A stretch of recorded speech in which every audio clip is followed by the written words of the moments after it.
episode of Solving Your China Business Pain Points.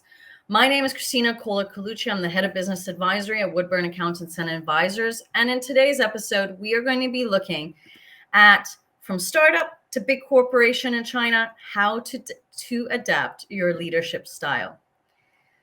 Successful businesses in China require strong leadership, but the leadership skills that provide the spark for a small business to take off are not the same as the skills required to keep a large corporation powering forward. And this is especially true in China. As businesses grow, their leaders must adapt and learn. So if you're a small business leader in China with ambitions to scale, what are the leadership skills that you're going to need and how can you acquire them? Now, I've listed here some of the most important leadership skills that have helped me in managing my team. The first is be a good listener. Listening is a valuable trait at any level of business, but when a company is small, it is possible for a dictatorial leader with a tunnel vision to drive it forward and carry the team along through a sheer force of will. As a business grows, however, and the power to directly influence employees diminishes, you need to regard leadership as more of a collaborative process.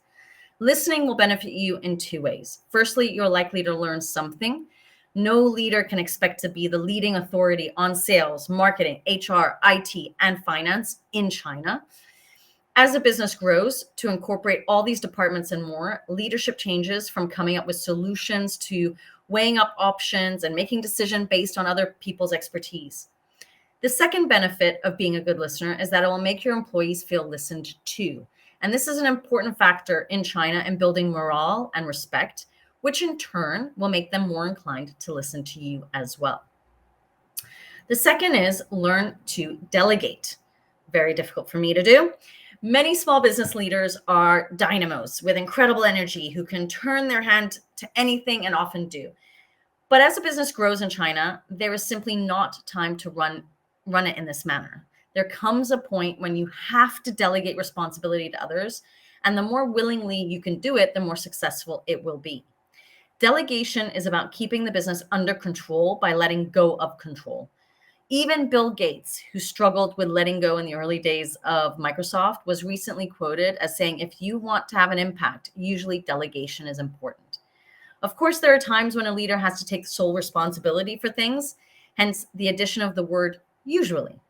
On a day-to-day basis, delegation is always important. The third point is leading by example. The bigger your company grows, the less opportunity there is for explanations.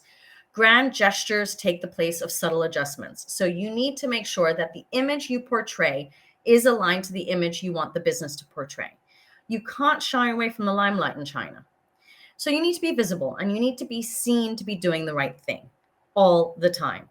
The company values need to be your values. And this is especially key in terms of motivating your staff, motivating your clients and your suppliers in China. If the company claims to promote sustainability, you need to promote sustainability. If the company claims to be different, you need to be different. On an internal level, if you expect your employees to be in on time, you have to be in on time, if not even earlier than them. If you expect your employees to be honest, then you must be honest with them as well. And if you want them to respect you, you have to show them respect. Leaders who lead by example, they command respect, and those who don't command none. The fourth is be a leader, not a friend. When you first hire talent for your startup in China, it can all feel very chummy. In a small team, you're more friend than boss. But as the company grows, this has to change. It can be a difficult adjustment to make because you want your employees to like you, but you can't let a desire for popularity dictate your leadership style. Friendship often means avoiding conflict and accepting compromise. It assumes equality and breeds favoritism. This can compromise the management structure, undermine your authority, and in the end, you need to be able to lead effectively. Friendship can also cloud decision-making. So it's really important to take the sentiment out of your decisions for the greater good of the business.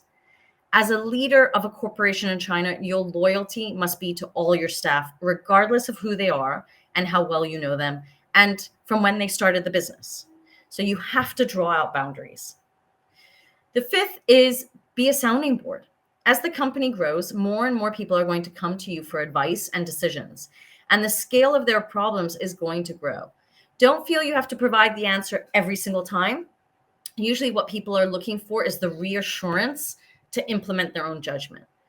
This is why your listening and delegation are so important. So, if you can be a sounding board, expand the frame of reference, ask questions, and prompt ideas, you will get your results from your people. There will be times when it's appropriate and beneficial to offer the benefit of your experience, but the best advice I can give you is that a great leader in China will try not to provide advice unless truly necessary. Make your first response an empowering question set. What do you think about that? Or what do you think we should do? Now it's time for you to be a great leader in China. Some people are natural leaders, others have to learn it, but no one is born with the knowledge of how to run a big business, especially in China, and all the cultural differences that exist in the various provinces. It is something that must and can be learned, and you can improve your leadership credentials ready for the big time by taking these tips on board and putting them into practice now. With practice, they will eventually become habitual and second nature.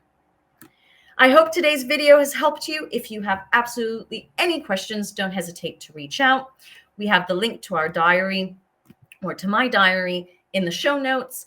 In addition to that, if you would like to learn more about Woodburn Accountants and Advisors, head on over to woodburnglobal.com. And last but not least, please share and leave a review, leave a comment for our videos. Our mission is to help as many leaders, entrepreneurs, and managers succeed in the Chinese market. Take care and goodbye.